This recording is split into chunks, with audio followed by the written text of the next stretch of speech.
ಕೇವಲ 100 ರೂಪಾಯಿಗೋಸ್ಕರ ಇಬ್ರು ಹುಡುಗಿರ ಜೊತೆ ಜಗಳವನ್ನ ಸ್ಟಾರ್ಟ್ ಮಾಡ್ಕೊಂಡು ಆಮೇಲೆ ಅವರನ್ನ ಬಲಾತ್ಕಾರ ಮಾಡ್ಬಿಟ್ಟು ಹೊರಡೋಗ್ಬಿಟ್ಟಿದ್ದಾರೆ. ಬಟ್ 100 ರೂಪೀಸ್ ಅನ್ನೋದು ಕೇವಲ ನೆಪ ಅಷ್ಟೇ. ಈ ತರ ಕೃತ್ಯನ ಮಾಡ್ಲೇಬೇಕು ಅನ್ಬಿಟ್ಟೆ ಅವ್ರ ಜೊತೆ ಇವರು ಜಗಳವನ್ನ ಸ್ಟಾರ್ಟ್ ಮಾಡ್ಕೊಂಡಿರೋದು. ಸರಿಯಾಗಿ ಇವರ ಮಕ್ಕಳನ್ನ ನೋಡ್ಕೊಳ್ಳಿ, ಇವರೇ ರೇಪ್ ಮಾಡಿದಂತ ನೀಚ ವ್ಯಕ್ತಿಗಳು. ಇಂಡಿಯಾ ಎಲ್ಲ ಒಂದ್ ಕಡೆ ವುಮೆನ್ಸ್ ಡೇ ಸೆಲೆಬ್ರೇಟ್ ಮಾಡ್ಕೊಳ್ತಾ ಇದ್ರೆ, ಇನ್ನೊಂದ್ ಕಡೆ ಒಂದು ರೇಪ್ ಅನ್ನೋದು ಹೊರಗಡೆ ಬರುತ್ತೆ.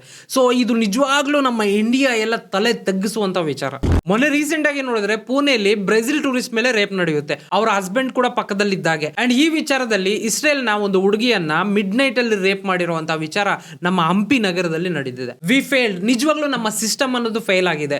ಅರ್ಥವಿಲ್ದಿರುವಂತ ವುಮೆನ್ಸ್ ಡೇ ಅನ್ನ ನಾವು ಸೆಲೆಬ್ರೇಟ್ ಮಾಡ್ಕೊಂತಾ ಇದೀರಿ. ಬರೀ ಬಾಯ್ ಮತ್ತಲ್ಲಿ ಹ್ಯಾಪಿ ವುಮೆನ್ಸ್ ಡೇ ಅಂತ ಹೇಳ್ಬಿಟ್ಟು 2016 ಇಂದ 2024 ನ ಡೇಟಾ ತಗೊಂಡ್ರೆ 148 ರೇಪ್ ಕೇಸಸ್ ಈ ಫಾರಿನರ್ಸ್ ಮೇಲೆ ನಡೆದಿದೆ ನಮ್ಮ ಇಂಡಿಯಾದಲ್ಲಿ. ಆಲ್ಮೋಸ್ಟ್ 1 ವೀಕ್ ಇಂದ ನ್ಯಾಯನೇ ಸಿಗದಿರುವಂತ ಸೌಜನ್ಯ ಕೇಸು ಇಡೀ ದೇಶನೇ ಮಾತಾಡ್ಕೊಳೋ ತರ ನಾವು ಮಾಡ್ತಾ ಇದೀವಿ. ಸಮೀರ್ ಅಂತ ಹುಡುಗ ವಾಯ್ಸ್ ಜೊತೆ ಸೇರಿ ಈ ಸೌಜನ್ಯ ಕೇಸ್ ಅನ್ನೋದು ಧ್ರುವರಾತೆ ಅಂತ ಕ್ಯಾಂಡಿಡೇಟ್ ಗೆ ಇದು ತಲುಪಲಿ, ಅವರು ಇದ್ರ ಮೇಲೆ ಒಂದು ವಿಡಿಯೋನ ಮಾಡ್ಲಿ.